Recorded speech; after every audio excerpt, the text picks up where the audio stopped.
यादव अभी नगीना है। अरे एक बात मैं और बता दूं आपको, ये लाइनें गाने से पहले मैंने जब ये लाइनें गाई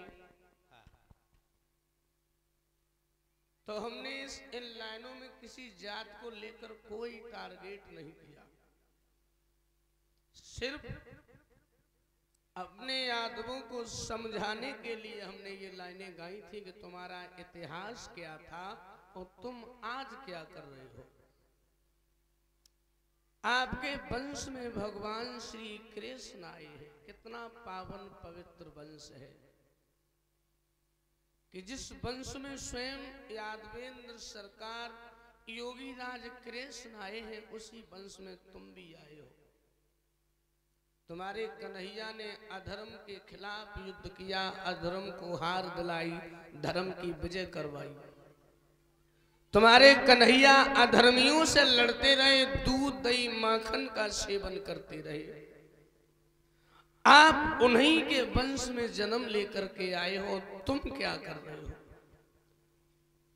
उन्होंने अधर्मियों का विनाश किया है और तुम स्वयं अधर्मी बन गए। आज तुम्हारे कन्हैया ने अधर्मियों का विनाश किया, तुम आज खुद अधर्मी बन गए, जो थोड़े से फायदा के लिए अपने भाई को मारने के लिए तैयार हो जाते हो। और ये कमी सिर्फ यादवों में देखने के लिए आती है। बस यादवों में यही सबसे बड़ी कमी है, आपस की जलन और आपस की नफरत।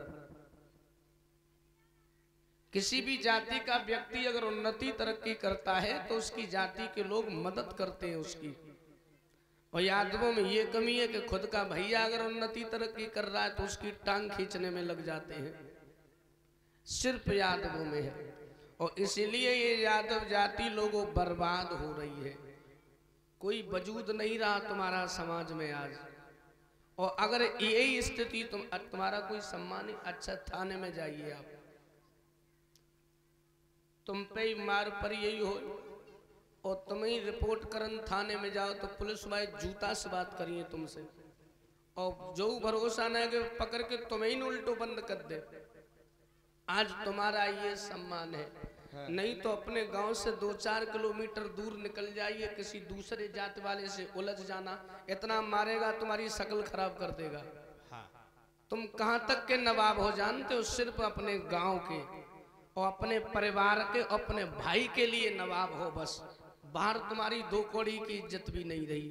क्यों नहीं रही? सिर्फ तुम्हारी कमी की वजह से। क्या कि तुम्हारे अंदर एकता नहीं है बस। और तुम्हारे अंदर एकता जिस दिन हो जाएगी उस दिन तुम्हारा कोई कुछ नहीं बिगाड़ सकता, याद रखना। और ये मालूम तुम कभी एक हो ही नहीं पाओगे। अगर बाप ने बड़े लड़का को 1 बीघा खेत ज्यादा दे दो और छोटे भाई को 1 बीघा कम दो तो तुमको संजय को बाप की छाती पे तमंचा दद्दी हो जाती। बुढ़ा इतनी हिम्मत पर यही तुम अपने बाप को मार दोगे, तुम अपने भाई को मार दोगे, तुमको अपनी बहू के पीछे अपने भैया को मार दियो। अगर पत्नी ने कह दी भैया के संग ना रहे हो, आपको सोई हुई है, बताओ सारे को मार के दे हटो। माँ बाप अपने बेटा को कितनी उम्मीदों से पाल के बड़ा करते हैं कि बड़ा हो करके हमारे लिए जो है हमारी सेवा करेगा, हमारी सेवा करेगा, हमें कोई कष्ट नहीं होने देगा। तुम बड़े हुई है, अब दूसरी अम्मा ने एंट्री ले ली, सोई तुम पहले वाली को भूली है। यही है सबसे ज्यादा यादवों में, इसलिए तुम्हारा सम्मान नहीं रहा। हमारे बुजुर्ग बताते हैं यादवों का एक दिन वो समय था कि इन्हें कभी चारपाई पर नहीं बैठने दिया जाता था। हमने तो ऐसा समय नहीं देखा है। पहले हमारे बुजुर्ग बताते हैं कि यादवों को चारपाई पर नहीं बैठने दिया कभी ऊंची जाति वाले लोगों ने, जो अपने आप को ऊंची जाति का कहते हैं। वैसे तुमसे ज्यादा ऊंची जाति तो कोई है ही नहीं, लेकिन जो अपने आप को ऊंची जाति का कहते हैं उन्होंने कभी यादवों को चारपाई पर नहीं बैठने दिया। और आज तुम्हें गद्दी मिली है तुम्हारे अच्छे कामों से, आज तुम्हें गद्दी मिल गई बैठने के लिए।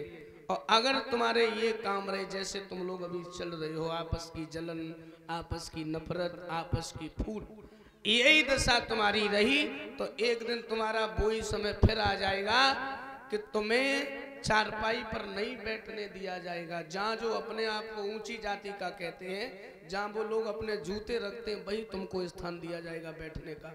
यही अच्छा आप लोग खुद ही देख लीजिए, आप मुंह चलाते रहते हो अही रेजिमेंट अही बन गया, और हमें तो मालूम हम जब तक हमारी याद है 10-20 साल जो जिंदावे तो बने ना। क्यों नहीं बनेगा? वो हमारी आपकी कमी की वजह से नहीं बनेगा, क्योंकि हमारे आपके अंदर कमी है क्या कि हम कभी एक नहीं हो पाएंगे बस। और जिस दिन एक हो जाएंगे उसी दिन तुम्हारा रेजिमेंट भी बन जाएगा, समाज में सम्मान भी हो जाएगा तुम्हारा। जे गांव गली में टुच्चागिरी दिखावे से थोड़ी तुम महान बने हो। दुनिया में देखिए लोग क्या कर रहे हैं। अब तुम 65 रुपया को ठर्रा मार के गली में चप्पलें चटकाए रहे हो, टेढ़ी मांग निकाल के घूम रहे, 2 पैसा पैदा नहीं कर रहे, बाप की कमाई पर नवाब बने घूम रहे हो। है क्या कर पाओगे जिंदगी में? कुछ नहीं कर पाओगे, बस बाप की कमाई बम्बा की भराई उड़ाए रहो बस। मेरा काम सिर्फ समझाने का है, मान लोगे तो तुम्हारा ही फायदा है, हमारा उसमें कुछ नहीं है। हम तो गाते बजाते, हमारा तो सुबह शाम खाना ही है, वो तो मिल ही रहा है। लेकिन हम क्यों लड़ रहे हैं? केवल तुम्हारे लिए मैं बुराई ले रहा हूँ सबसे, इतना कुछ बोल देता हूँ, कभी कभी खुद ही चक्कर में पड़ जाता हूँ। और तुम्हें तो मालूम है अबे थानेनम पुलिस यादव तो है ना, है ही ना, सबरे पुलिस लाइन में पड़े हैं, आराम कर रहे हैं। और जब हम कोई ऐसे उल्टे गाना गाए देते यादवन को लेकर, फिर भी हमारी बड़ी लेथन कर देते, फिर हमको वकील ले जाओ, को पैसा दे, तमाम दिक्कतें होती हैं। लेकिन फिर भी हम चुप नहीं रहता हूँ, गाते फिर भी है। हाँ, तो आओ मैं 2 लाइनें गाए दे रहा हूँ, इसमें तुम्हारा फायदा है, क्योंकि तुम जब एक हो जाओगे तो बार वाले की किसी की हिम्मत नहीं पड़ेगी तुमसे उलझने की। जब एक हो जाओगे तब, एक लकड़ी को तो कोई भी तोड़ सकता है, लेकिन लकड़ी के गट्ठर को तोड़ना बहुत मुश्किल बात होती है। तुम एक हो जाओगे, तुम्हारा कोई कुछ नहीं बिगाड़ पाएगा। और आपस में लड़ते मरते रहोगे तो मरो भाई, हमें क्या है। काम बताने का है, समझाने का है, मैं समझा रहा हूँ, बता रहा हूँ। जो तुम्हारा इतिहास है लाओ हम उसे भी बताई दे रहा हूँ, और बताना तो मैं है ही। आओ सुनो। चरित्र और आचार तुम्हारा और था मशहूर जमाने में, मगर यादव का गौरव लग गया फुटाने।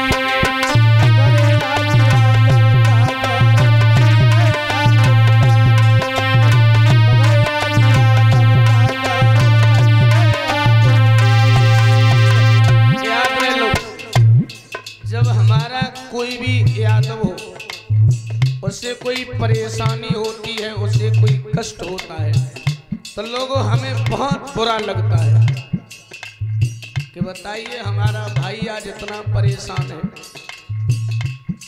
सबके अंदर कमी नहीं है, लेकिन कुछ है ऐसी बुद्धि के। लेकिन जब बात यादवों के सम्मान की आ जाती है तो मैं फिर चुप नहीं रहता हूँ। याद रहे, चरित्र और आचार तुम्हारा था मशहूर जमाने में, मगर यादव का गौरव लग गया मिटाने में।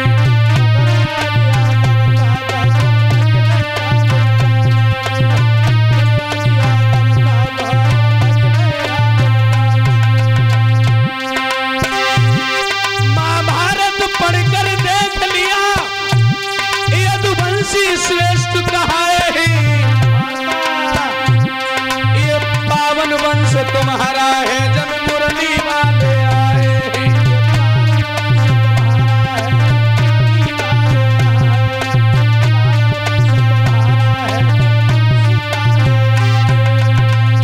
महाभारत की लड़ाई को देख लीजिए, मरने वाले सबसे ज्यादा यादव वीर थे। हिंदुस्तान की सीमा पर चले जाइए, सबसे ज्यादा मरने वाले यादव वीर हैं। क्यों? यादव कभी अधर्म होता हुआ नहीं देख सकता है। और आप लोग क्या कर रहे हो भाई? कन्हैया अगर चाहते, परीक्षित महाराज अगर कन्हैया चाहते तो वो महाभारत की लड़ाई नहीं होने देते। उन्होंने नहीं रोकी, क्यों? दुर्योधन जैसे अधर्मी का उन्हें विनाश करना था। दुर्योधन अधर्मी था, पापी था, अन्यायी था, अभिमानी था। दुर्योधन का विनाश करना था, उन्हें पापियों का विनाश करना था। इसलिए मेरे कन्हैया ने महाभारत की लड़ाई नहीं रोकी, अधर्मियों का विनाश कर दिया। ऐसे थे तुम्हारे कन्हैया, तुम्हारे दादा श्री कृष्ण। एक बात और बता दूं, कन्हैया जैसी लोगों कोई राजनीति नहीं कर सकता है। लोग कहते कि यादवों में कोई राजनीति नहीं कर सकता। क्यों नहीं कर सकता? हमारे कन्हैया से बड़ा तो कोई राजनेता हुआ ही नहीं है लोगों पृथ्वी पर। हमारे कन्हैया से बड़ा कोई राजनेता नहीं हुआ। इस दुनिया में केवल 2 ही नेता हुए हैं बस। इन जैसा न नेता हुआ और न कोई होगा। कौन? द्वापर में भगवान श्री कृष्ण और कलयुग में हमारे नेताजी माननीय मुलायम सिंह यादव। इन जैसी कोई राजनीति नहीं कर सकता और इन जैसा नेता लोगों कभी होगा भी नहीं, याद रखना। इन्होंने यादवों के लिए क्या नहीं किया है, लेकिन तुम दुनिया वाले भूल गए अब कोई उपदेश समरिया का। आपस में तुम भूल रहे घोषी और समरिया का।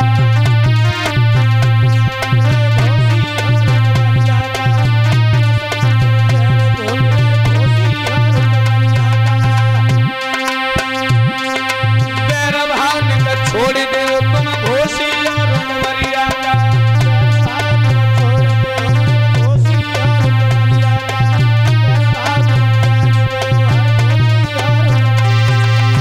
क्यों?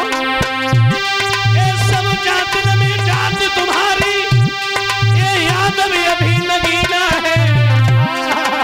यादव जाति कभी न करे।